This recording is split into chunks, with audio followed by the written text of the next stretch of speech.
You're listening to the Packernet Podcast Network.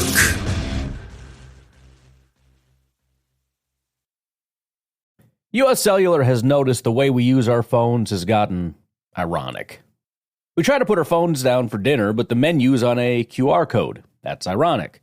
We hit like on social posts that we don't actually like, which is ironic. Which is why U.S. Cellular created Us Mode, to help us reconnect with each other and use our phones less ironically. A phone company wanting people to use their phones less is ironic. Let's find us again with Us Mode from U.S. Cellular. Visit uscellular.com/builtforus to get started. Now let's jump into a little Jordan Love, Jalen Hurts talk. Y'all good with that? Yes. Here we go. So we already kind of talked about the PFF grades, right? And how Jalen Hurts kind of ran away. I don't want to say ran away with it, but he's definitely got a higher grade than Jordan Love. So what I did was I went to SIS. I'm going to try to get this where everybody can read it decently. And we went ahead and sorted by a minimum of 100 pass attempts. And this is for the entire league here, okay? So obviously one of the key statistics for me, one of my favorite passing statistics, I should say, is rating. So we're going to sort by rating in the NFL. And here are your leaders. Get this a little bit wider here. It's going to be tiny. I apologize. But let's see. All right, there we go. So passer rating, Brock Purdy led the way at 109.6. Dak Prescott was second at 106.4. Kirk Cousins, 104.2. Lamar Jackson, I'm sorry, I get that wrong. 103.8 for Kirk Cousins, 102.7 for Lamar Jackson. We'll do that so I don't get confused. Tua Tagovailoa, 101.1. CJ Stroud, 100.8. Okay. You climb down a little bit.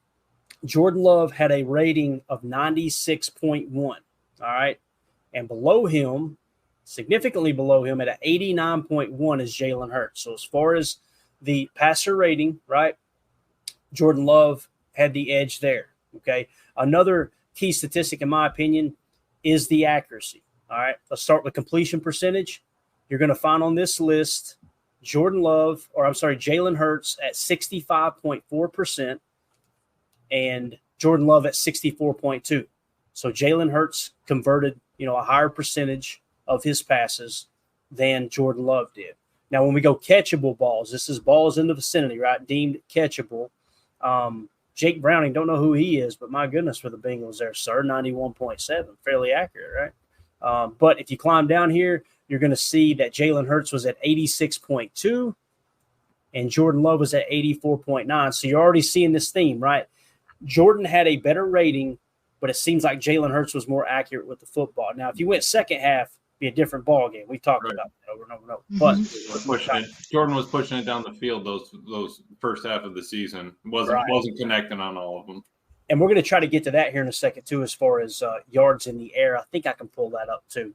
But on target percentage, going down the list here, Jalen Hurts is actually towards the top. I think he's borderline top 10 here at on target percentage 75.5%. And Jordan Love on target percentage was 73.2%. So it still held true on target percentage, catchable percentage, and completion percentage. He was, significantly better than Jordan Love in that regard. Now, yards per attempt, pretty key statistic in the analytic community when it comes to quarterback play. On yards per attempt, Jalen Hurts is at 7.2, Jordan Love 7.2. It's amazing how close these two guys are, man. I mean, they played really, really similar throughout the course of the entire year last year. Touchdown percentage, no. I was going to go sack percentage. So percentage sack, look at Tommy DeVito, boy, it's 15.6%. We didn't get him one damn time. I'm so angry about that. And isn't it hilarious that Daniel Jones is second at 14.3%? Yeah, dumpster fire.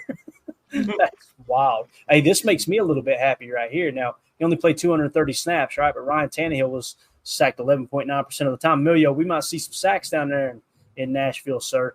But back to Jordan Love. Now, Jordan Love, I'm pretty sure was kind of towards the top. They protected him pretty darn well. I think it's at like 4.8%, if I'm not mistaken. Was he? Okay, so yeah, we're sorting by the wrong number here. All right, so best protected, I should say. Jordan Love, 4.8%. That was tied with Tua Tagovailoa. And then you got to go down pretty darn far, fellas. Jalen Hurts, 5.8%, a full percent more that he was sacked.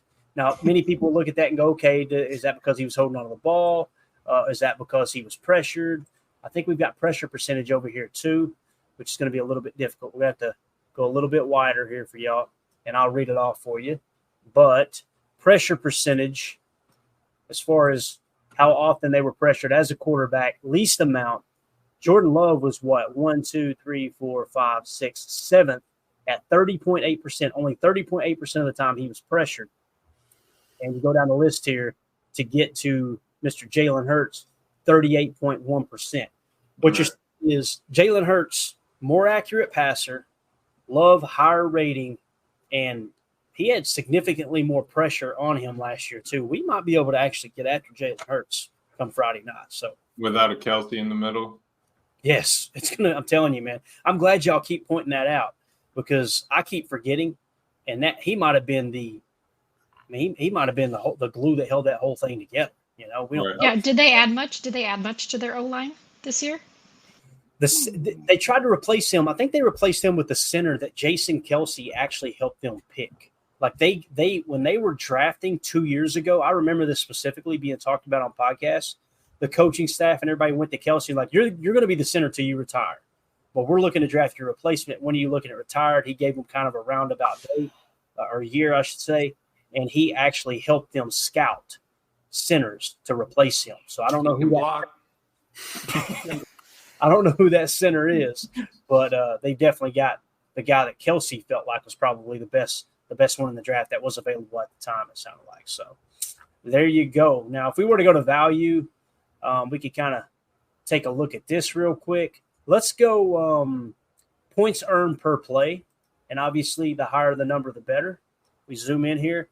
Josh Allen led the way at 0.235, then Derek Carr, then Jordan Love at 0.218. So he was third in the league. I think you might want to sort that. Oh, there you go. Yeah. Yeah, we had it sorted. Yeah. He was third in the league at points earned per play at 0.218. Pretty impressive, right? And then you got to go down the list to 10th to find Jalen Hurts at 0.189. So Love is definitely a more, I don't want to say dynamic, but I don't know, man. It just seems like pushing the ball down the field. The dude makes more plays than Jalen Hurts. There's no two ways about it. Mm-hmm. Now, he's not near as mobile, not near as good a runner, that's for sure. But see you, Jacob. See you later, guys. Got to jump. Yeah, go knock it out, man. Appreciate it. He's going to do a dynasty fantasy draft tonight. So yeah, I'm sure. Which means he just needs a little bit more time on College Football 25 to get his team back to the Natty on varsity. Actually, I think it might be this, to be honest. How dare you? Maybe taking a trip over to Brookview Meadows this evening. I don't know. We'll see. But honestly, I mean, remember we talked about Jalen Hurts. He hadn't thrown an interception all preseason. I mean, does that speak to him not wanting to push the ball down the field, not wanting to put it in hard, not giving your wide receivers a chance kind of thing? Could be, man. I don't know. And that might explain why A.J. Brown was so pissed off last year, right? Like they did not get along at all last year. He could have been I don't know, he could have been a little bit ticked off that maybe Jalen wasn't taking enough shots, right? Mm-hmm. Could have been the case. So it's just cool to deep dive this stuff and kind of see. Now, PFF suggests he played really well. He played borderline elite, he being Jalen Hurts. So if you were looking at it from PFF's perspective, they're probably kind of hinting at like, hey, this wasn't Jalen Hurts' fault. So if you get some of that stuff buttoned up this year, maybe they'll be better off. But I'm with you, Amelia. I don't anticipate things getting better seeing that Kelsey's gone, man. That's going right, and that's right. They're trying to put Mekhi Becton, that old Jets tackle, in at guard. Yeah. And then you have he's been cheeks too. Right. Mailata, Dickerson, Cam Jurgens, the center, Mekhi Becton, and then Lane Johnson. So absolutely. All right. So anything else you guys want to add to the Jordan Love, Jalen Hurts talk there? Again, we're going to have all week to talk about it even more. But, Carla, we haven't really gotten your take on it. You have an opinion either way on Jordan Love, Jalen Hurts, and that matchup? I'm a little worried. I think historically, at least last year, we weren't all that great against running quarterbacks. And so that's kind of what I'm nervous about.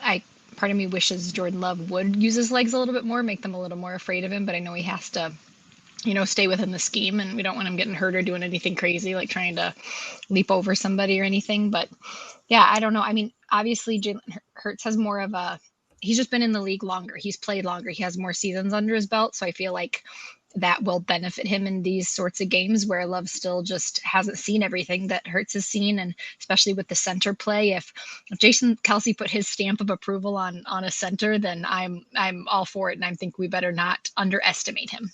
Yeah, absolutely. Completely agree.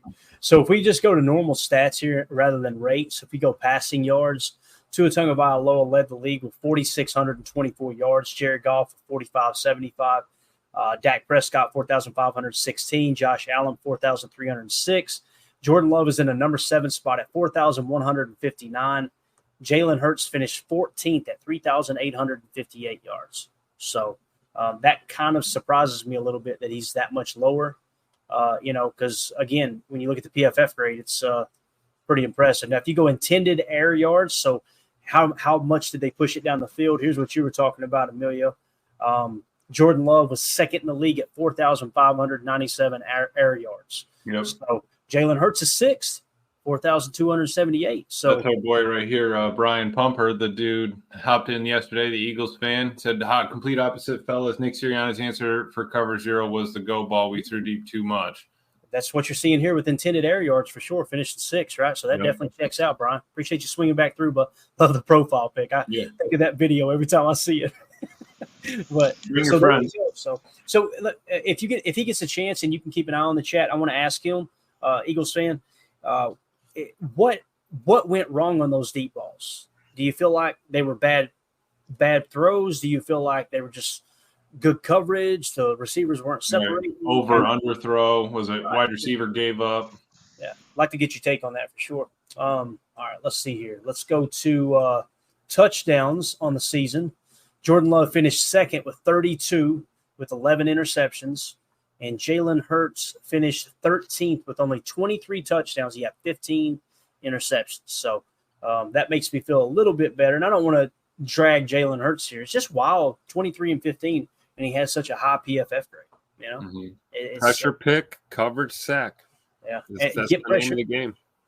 Yeah, and my conservative nature is get pressure with 4. Let's put 7 in coverage. But like everybody's pointed out, when they zero blitz Jalen Hurts at the end of the year, it didn't work out. Tim, you had the best point though, man. You best believe that Nick Sirianni, Kellen Moore, and Jalen Hurts, they know teams are going to try that again. They're going to be prepared. Yep. So, and I'm with you. I like the approach of let's get home with 4 if we can. Let's pepper in some LVN here in the right down and distance situations, and let's rush with 4 and get pressure. If we can keep him, I prefer him in the pocket, honestly. If we can just keep him in the pocket with pressure and trust our secondary, I believe that he will make a mistake and we'll capitalize. Yeah, I can see that for sure. All right, anything else you guys want to see here before we move on to the next topic? Good? No. Jordan Love probably top 10. I think he'd need to be a red chip at least. Emilio, go ahead and tell them what you mean by that, bro. That Michael Lombardi on the GM Shuffle was going through. Let me just double check the names, and he said he was talking about his blue chip, red chips for each position group, and blue chip being, for those who don't know, blue chip being the elite, the best of the best. Red chip being that next tier, right? Right. Yep, just below there, but still top 10. He says so. Red chip. His grouping is Dak Prescott, C.J. Stroud, Matt Stafford, Justin Herbert, and Jared Goff. That is his outside the top 5 red chip group. I think Jordan Love deserves to be in there. The question is who leaves that group for Love to make that spot. Yeah. And I guess my rebuttal has always been C.J. Stroud. I mean, he's only done it for a year, and they give him a lot of credit for doing that. And Jordan Love had his first full year and only, quote unquote, did it for half the year, which is true. But in the end, we're just looking at the final product. At the end of the year, most of those stats, Jordan Love was still above C.J. Stroud on most of those as well. Yeah, I think that first half is probably what Lombardi is kind of hesitant on. Right. First half, because guys, I know I've said it a lot, and I'm not trying to dog it, but I mean, you can't. If you see it, you got to say it. That first half was bad. Right. It was late to the read, very inaccurate passes. That's why my jaw was on the floor the whole second half, because it's like this is a different dude. This is a different quarterback. And if he picks up right where he left off, and there's people that cover the Packers that are harsh critics of the Packers, right? And I won't say any names. That's not the point to try to call them out. But when those guys were talking about how in camp Jordan Love was layering the football, a tight spiral, elite accuracy, that's when I get, okay, my ears are perked up. Now, Tim, you were there at practice. I mean, you were there for several practices this year during training camp. What did you notice about Jordan? Could you tell a significant difference from training camp last year? Oh, yeah, absolutely. Timing is better. Top of the drop, the release is better, and the accuracy is better. He's almost perpetually in rhythm. Even an off-platform throw is still in rhythm. I think his footwork is catching up with, delivering the ball with your upper body. He does. He looks more crispy. I don't know. I mean, not a doctor, not a scout, but I'm telling you, watching him throw this year at camp compared to last year, you can see a noticeable difference. And I think that pick, first and 10, and you throw a pick to end your season. I think that ate away at him, and he turned that into positive fuel to grind through this and get better. And don't even take my word for it. Talk to Romeo Dobbs, talk to Christian Watson, talk to Jaden Reed, talk to Tay Wicks. These guys will all tell you that he is humming that tater this year and coming back with a vengeance. And that's why it was important for him to struggle. He had to struggle last year, guys. It's part of growing. You crawl before you walk, and you walk before you run. And Jordan had to go through that first half of last season. I mean, if he would have put up the numbers and the type of play that he had in the second half of the season all season long, we'd be talking about a bona fide MVP candidate. So I think we might see that this year for sure. But yeah, to answer your question, Clay, yeah, definitely seen an improvement in him. Got to crawl before you walk before you run. U.S. Cellular has noticed the way we use our phones has gotten ironic. We try to put our phones down for dinner, but the menu's on a QR code. That's ironic. We hit like on social posts that we don't actually like, which is ironic. Which is why U.S. Cellular created Us Mode, to help us reconnect with each other and use our phones less ironically. A phone company wanting people to use their phones less is ironic. Let's find us again with Us Mode from U.S. Cellular. Visit uscellular.com/built-for-us to get started. Kick off the 2024 football season with Prize Picks, America's #1 daily fantasy sports app. It's the easiest way to play. Just pick more or less on 2 to 6 player stat projections and watch your winnings roll in. This September, get automatic win every week by picking Caleb Williams to get just 1 passing yard. That's right, 4 weeks of free wins, but only if you jump on it before September ends. And don't forget, you can win up to 100 times your money with as little as 4 correct picks. Prize Picks even has injury insurance, so if your player leaves the game early, you're still in the game. I've been loving Prize Picks, my go-to for simple, fast, and fun fantasy action. When my picks hit, I get paid in as little as 15 minutes. Download Prize Picks now and use code PACKDADDY to get $50 instantly when you play $5. That's code PACKDADDY for $50 guaranteed. Prize Picks, run your game. Remember, Prize Picks is a skill-based fantasy game, making your lineups just got a whole lot more exciting.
Jacob's case, you always crawl out of Brookview Meadows. You know what I'm saying? You always crawl out. Hey, So, Clay, we Emilio, I gotta have a answer. question. Oh, go ahead, Carly. Oh, I was gonna say, Emilio, so like that whole chip thing, like blue chip, it's from poker, right? So blue chips, your higher value, your red chips, whatever. Right. So I say when I play poker, I can have as many blue or red chips as I want. So why not just throw them up here? Who says anybody has to go down? He's up That's with all true. those guys. That's very true. Because here's his blue chips, Carly. His blue chips are Pat Mahomes, Josh Allen, Joe Burrow, who didn't have, and Lamar Jackson coming in at number 5, Brock Purdy. Okay, he's definitely up there, blue chips. I've heard people saying that he's See, up there with them. So Carly, you do think Brock Purdy's a blue chip? Is that right? No, well, I do, and I think he did a good job. I think he did a good job with what he had, and he showed that he could handle it. I feel like I'm in the minority because every time that we talk Brock Purdy, I feel like everybody's like, "No, he ain't that good," and I'm going, "Man, that dude was money." And one thing Michael Lombardi did point out, did you hear him, Emilio? He's like, how come there's nobody on the face of the earth that criticizes Kurt Warner? Kurt Warner had when everybody says Brock Purdy's got all these weapons, he's like, Kurt Warner had Isaac Bruce. He had, name them all off. Who else did he have there? Marshall Faulk. Torrey Holt, Marshall Faulk. Yep. It's like he literally had 3 Hall of Famers lining up with him on offense as weapons, right? So, and that could end up being the case for Brock Purdy. But I didn't know if you were agreeing with it or disagreeing with Carl. I wanted to get your take because I couldn't remember if you'd ever answered that. But yeah, for me, it's I think Brock Purdy's a blue chip. That's just me personally. But Tim, go ahead, man. I know you were going to hit on what Brian said in the chat. I think it's real important, brother. Yeah, we were talking about Sirianni. His answer to cover 0 was the deep ball, and you wanted to get his take on it. So he hit us back here. He said, too predictable. The only answer to cover 0 was the deep ball. What to watch for? Does Jalen target the middle of the field? Brian Johnson wanted Jalen to avoid that. Kellen Moore attacks the middle. Got it. So, look to that in our defensive schemes here. He also said Kellen Moore will implement more motion in the offense to help Jalen. Sirianni didn't like to motion because Phillip Rivers hated it at the time. So I get it. Makes sense. Especially this first point here, Kellen Moore likes to attack the middle of the field, right? Mm-hmm. So I would anticipate Jeff Hafley countering with a lot of middle field closed, at least pre-snap looks. I don't know. What are your thoughts on that?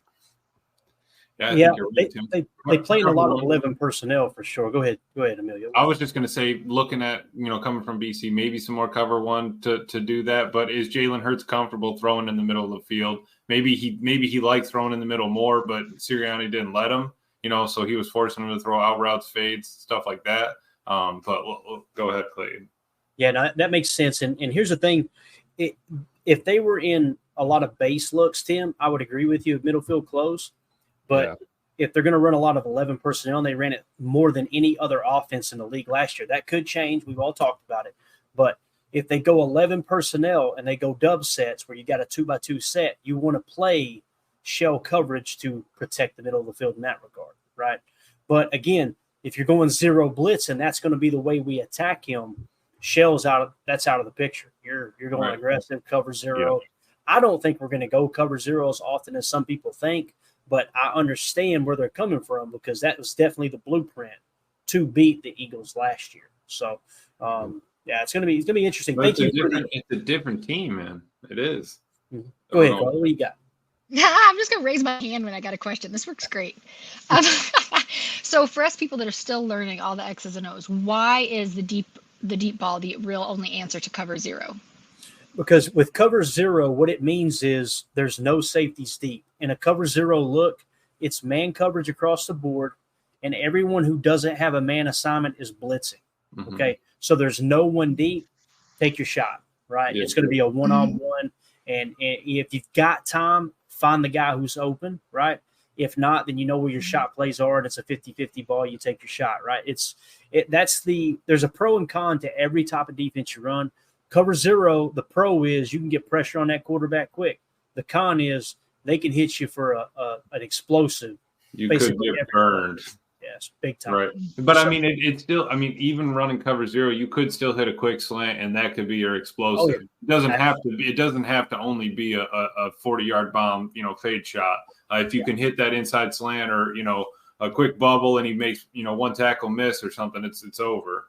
Yeah, and the thing that bothers me is when people go to cover zero and then they don't play bump.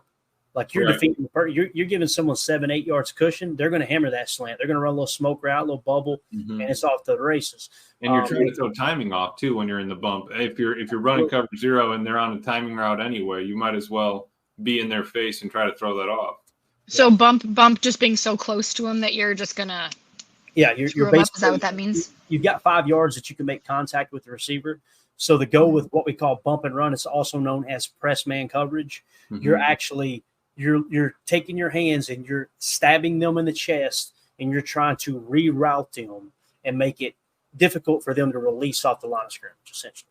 That's what bump and run or press man. Now, you've also got another press man that's called mirror match press man, and that's where you're showing press, ball snap. You might make a little contact, but you get in their hip pocket and you basically just mirror every move they've got. With press man, you're truly trying to reroute them. Most of the time, press man is in conjunction with coverage on the backside too. You're trying to reroute them. You play underneath technique and allow the safety help over the top to, make that a tight window to throw in. So that's why I know why a lot of defensive coordinators don't like playing press and zero coverage. But again, if you're going to play, you don't necessarily have to play press, but you better be within 3 or 4 yards of that wide receiver. They're going to do exactly what Emilio said, just a quick slant.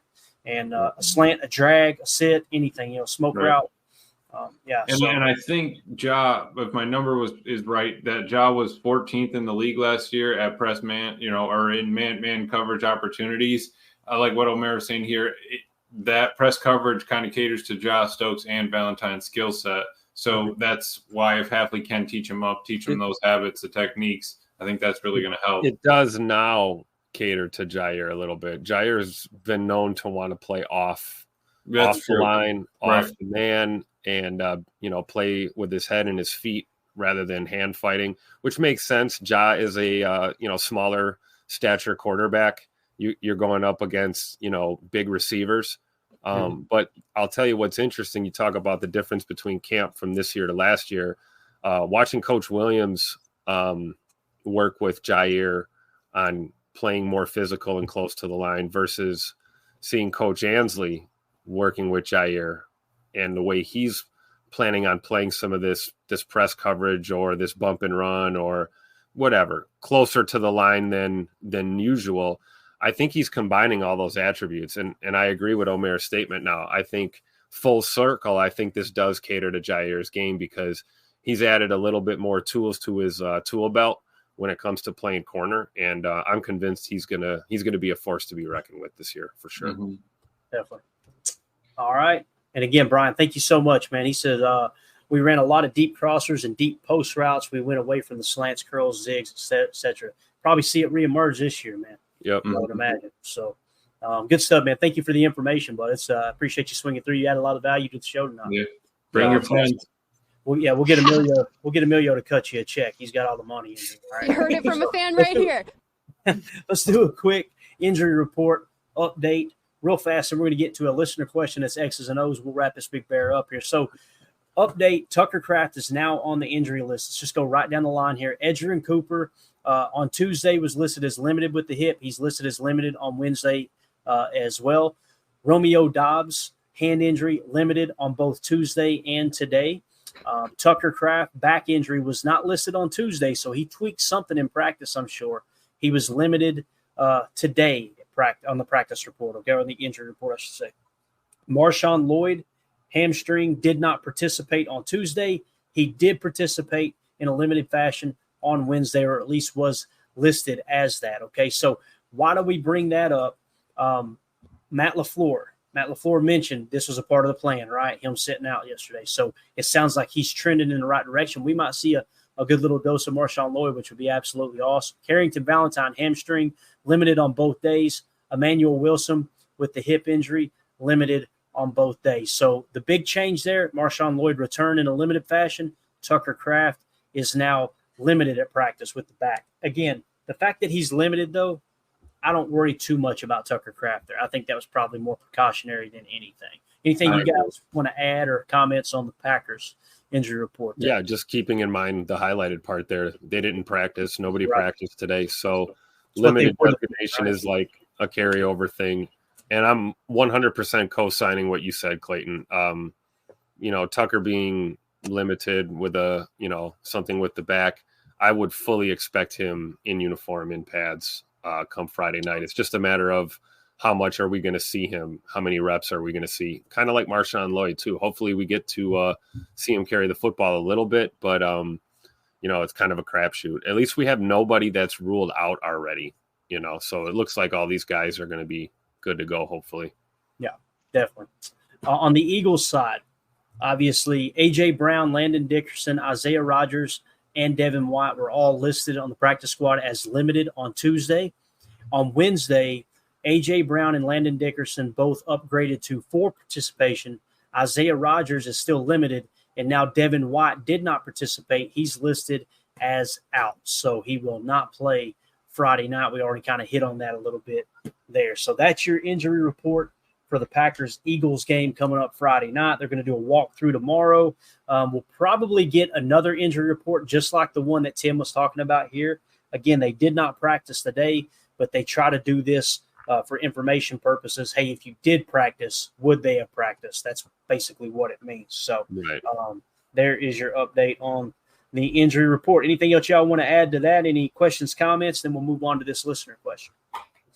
I see these hamstring things here. I just want every person on the Packers to go through what Christian Watson did with figuring out their hamstring and the weight, and just like, let's just head it off, because I don't want anybody messing with this the whole rest of the year. Yeah, hammies they're so frustrating. Tim, you remember back in the day, I'm sure you do too, Emilio. Clay Matthews, it's always a hammy, man. It drove me crazy. And I wasn't one of these guys going, suck it up. It's like, can we not do something to fix this? This sucks. Mm-hmm. I look at hamstrings as it's a part of football. I mean, it's probably one of the more common injuries, really, across the league, is pulling that hamstring. It's just, how bad are you pulling it? How quickly can you rehab it? And a pull versus a tear is a totally different ball game. I mean, by the way, Reggie White played with a tear. Yeah, God healed his leg.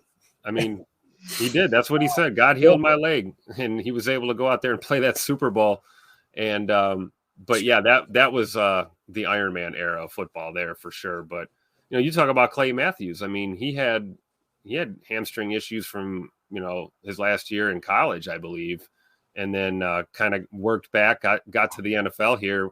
Him and B.J. Raji came to town, and Clay dealt with that hamstring his entire career, basically, and was able to play, though. Played through it, played with it, missed games here and there, but for the most part was available. So, I know it's kind of a trigger word for Packer fans when we hear the hamstring, but it's important to remember that it's not worth worrying about until we know there's something to worry about. If we see someone that's, did not participate repeatedly and they're definitely ruled out days before a game, now you know there's an issue. But I hope these guys are good to go. I think Valentine especially will be one to keep an eye on, because that's kind of a newer designation for him. Marshawn Lloyd's been dealing with the hammy since the beginning of training camp. Yeah. And like Brian pointed out here, one last note on the injury report. He says Devin White lost his starting job to Nakobe Dean in the preseason. I think Emilio highlighted that earlier tonight. So sounds like they were not planning on him starting anyway. Brian, that makes complete sense to me, but because I still don't understand how that dude continues to get paid, but he does, man. Only thing I'd say to the hamstring thing is, like, they're just it's kind of like what Drew's saying here.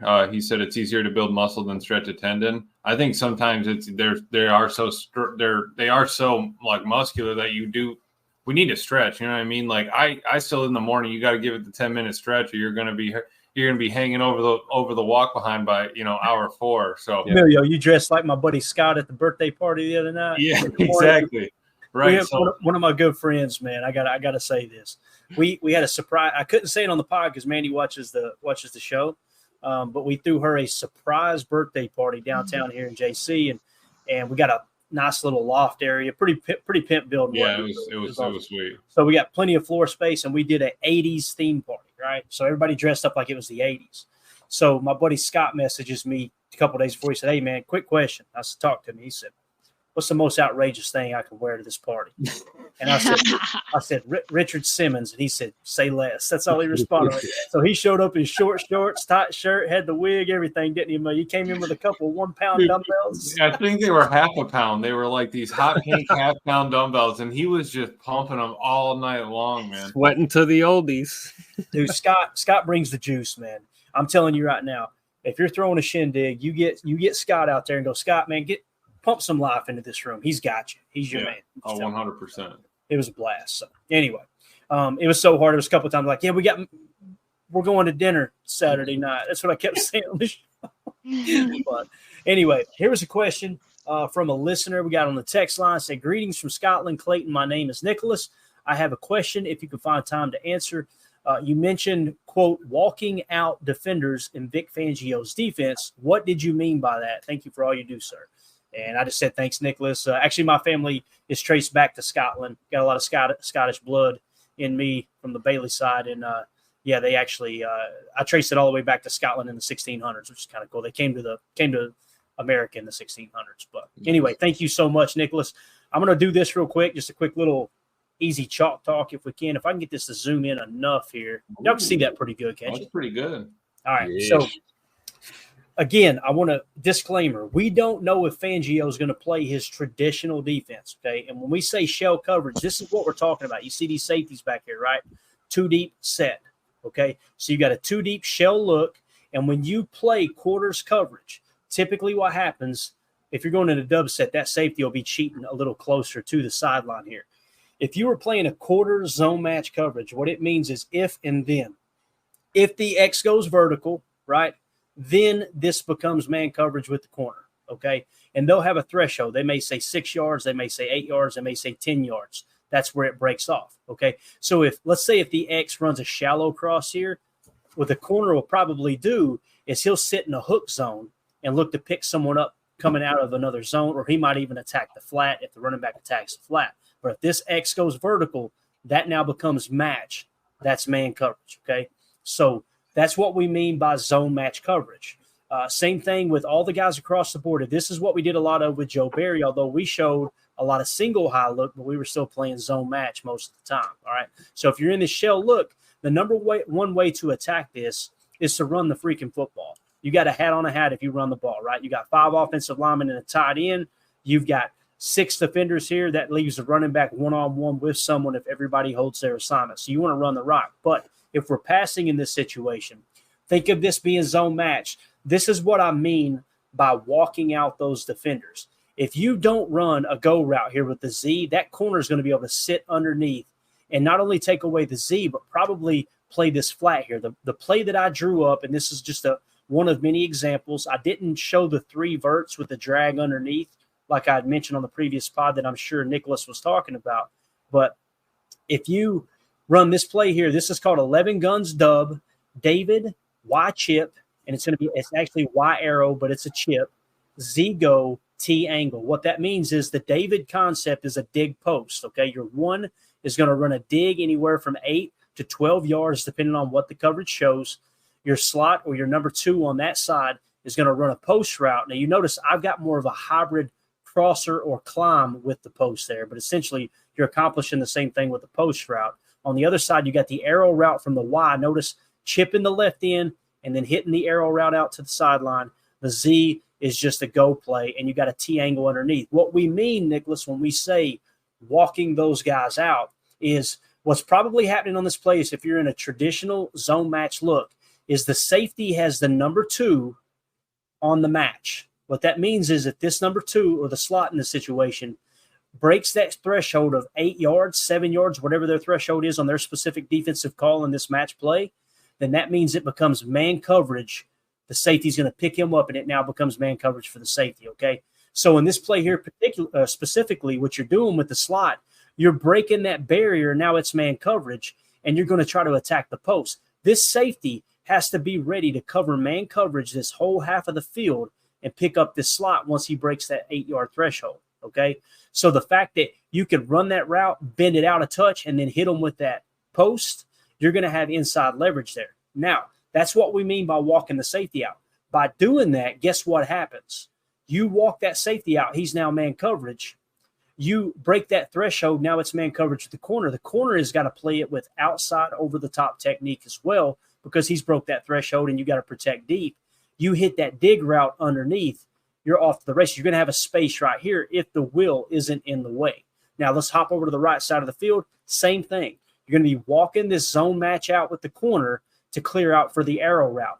If and then, whatever the specific call was, this strong safety is either going to be, he's probably going to be matched up on the Y, meaning if the Y breaks the threshold, it becomes man coverage from him. The Mike will stay behind. The Mike will attack the flat too. So his if and then with the Mike will be if the Y goes to the flat, then it becomes man coverage. That's his if and then, where the strong safety's if and then is if the Y goes vert, that becomes man coverage. And now the Mike will sit in the hook. So in this specific situation, you're walking the corner out with a deep route. The Mike will now become man coverage over here. So notice the Mike will bite on the flat after he chips the left end and helps with the protection.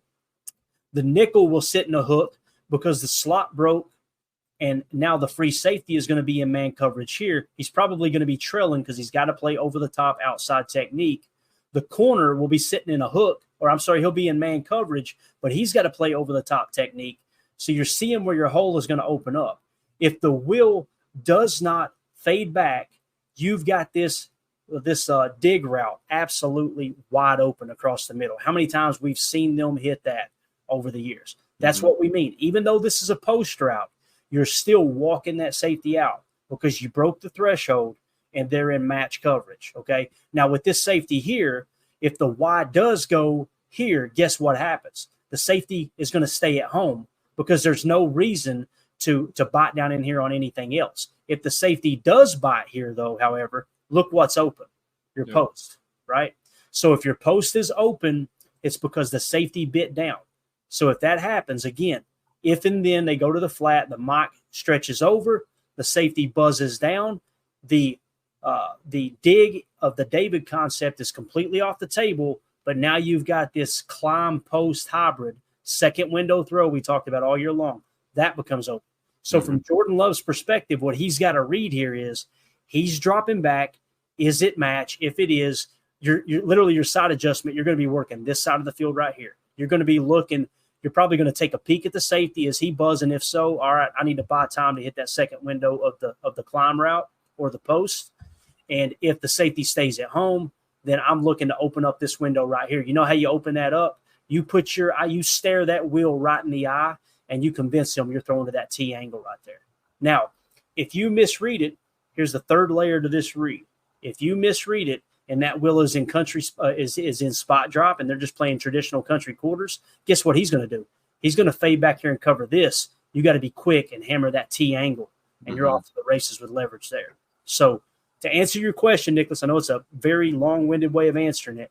That's what we mean by walking out zone match with deep routes. I didn't want to just do the easy way out and show all verts. These guys are going to follow them. I also wanted to show where you could throw an extra wrinkle by breaking the threshold on the free safety and then clearing up that second window of the safety buzzers. So anything you want to add to that, Emilio, Tim, Carly, anybody?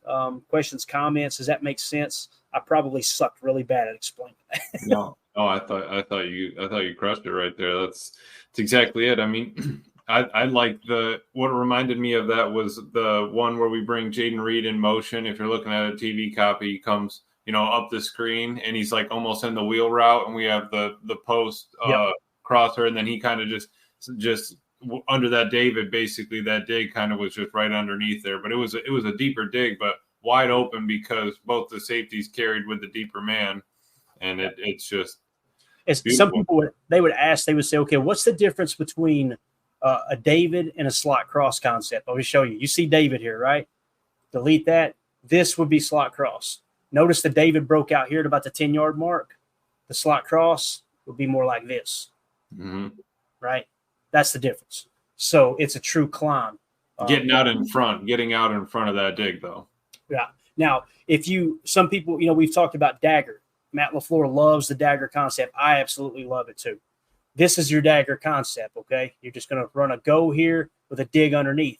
If you run that, look at the extra window you take away. If you run that concept, right? Let me get that off there. Just a second.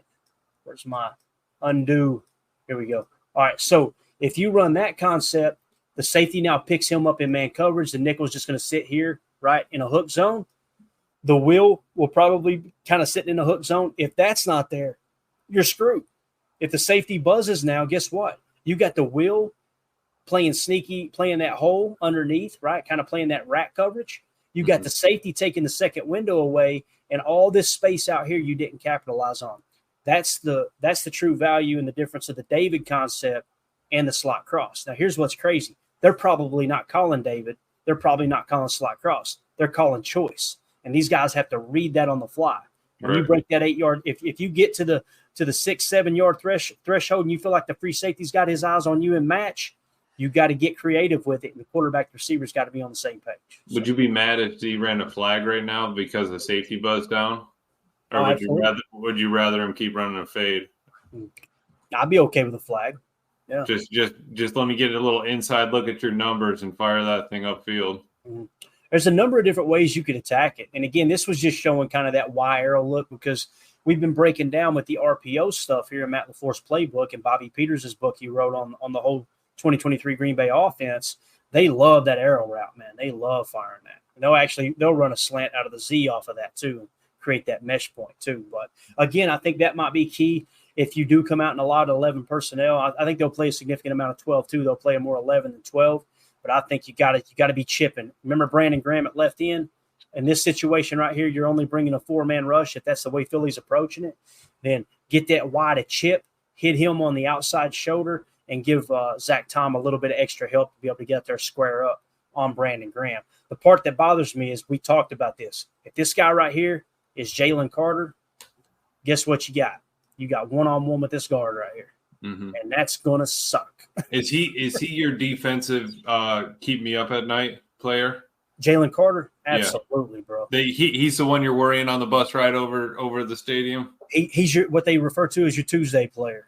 That's that player that you're on Tuesday. You're sitting in Michael Lombardi. You're sitting in office. How the hell are we gonna stop this guy? Yep. What do we got to do to stop this guy? And the key is set the protection on him. I'll tell you the way they probably combat it. Now you're going to take this angle approach out. That might be off the table. That's how you combat it. You be ready to chip. You tell the T, listen, before you leak, I don't care. It could be, a cut. It could be a cut route, right? Whatever it is, before you get out, you make sure you get a good chunk of Jalen Carter. He's going to be there because he's going to hit that guard like a drum.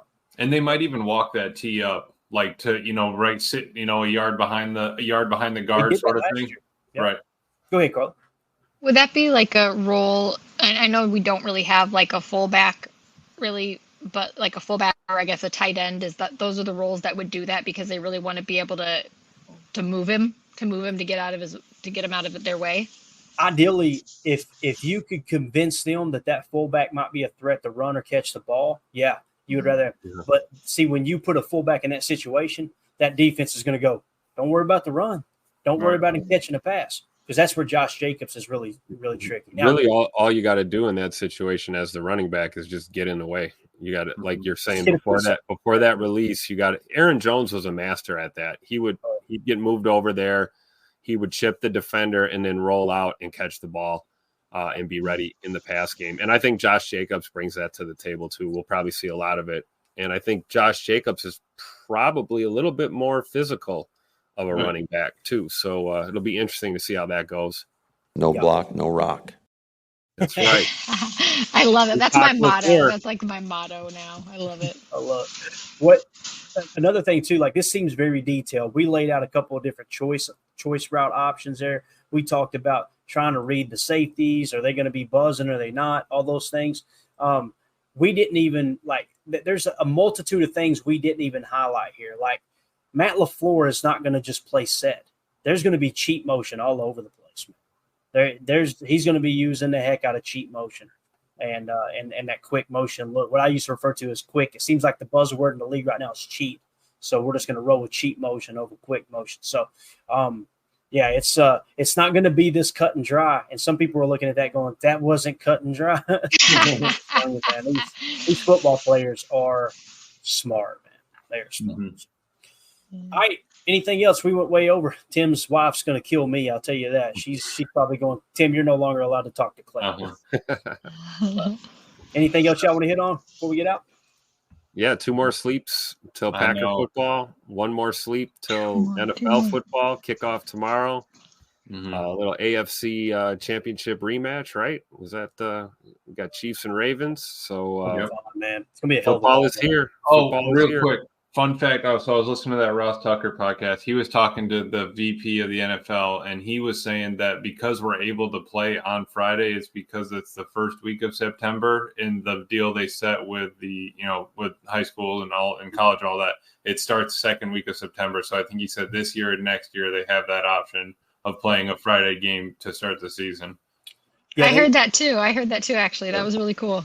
I like that they honor that. You know what I mean? Because I got to be real with you. I'm missing my nephew's game Friday night. Right? It's the lifeblood. Right?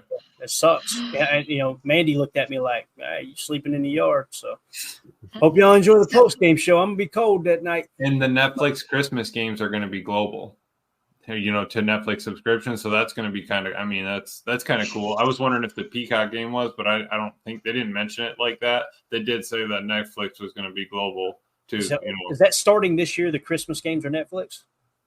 Yeah, or they bought them for this year. So he was just saying that because of it's a subscription service, they're able to offer it globally to people, which is, I mean, they're just trying to get out in front of everybody, obviously.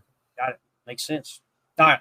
We're out of here. Thank you all so much for taking the time to hang out with us this evening. We really appreciate it. I want to give a special shout out to Andrew Petro with the super chat. Thank you, sir. Boz becoming a member, and then, of course, the huge donation there. Thank you so much, Boz. Appreciate you. Everybody in the chat, so good to see everybody. Like I said, y'all make this show what it is. Thank y'all so much. We will see you tomorrow night. Tomorrow is Thursday, right? 7 p.m. Central. So we will be live right before the game. So we might go a touch early just to make sure we don't interfere with kickoff, because I know everybody wants to kind of watch that first game of the season. So it does kick off at 8 o'clock, right, guys? Am I thinking right? No, Thursday night. I got to know real quick. 8 o'clock, 7 o'clock Central. Yeah, something like that. Look it up real fast. We got the schedule. What am I doing? What are we doing? 8:20. Oh, yeah, we're good, right? 8:20 Eastern, so 7:20 Central. Yeah, we're not good. You're going to have to edit that, Clayton. Edit D's. How about that? Oh, that's a new drop. Yeah, so those of you who don't know, that was Pack Daddy. He was making a reference on his show. It was just gold. People are like, you need to be more professional. You need to edit this out. How about you edit these? How about that? That's great. It's awesome. So there you go. Pack Daddy has now entered the soundboard. But yeah, so what we may do is go an hour early. I'll let you guys know, because I think it would be cool to go before the game kicks off. Yeah, right. I mean, the selfish thing to do is to do a show and take a glance over while the game's going on, but I want to make sure that we're not tying up people to watch the first game of the season. So anyway, we're out. The show officially sucks right now. So we will see you tomorrow night at some time. For those of you listening on the pod, thank you for making this part of your day. As always, go out, be the change you want to see in the world. Go Pack, go. Nice.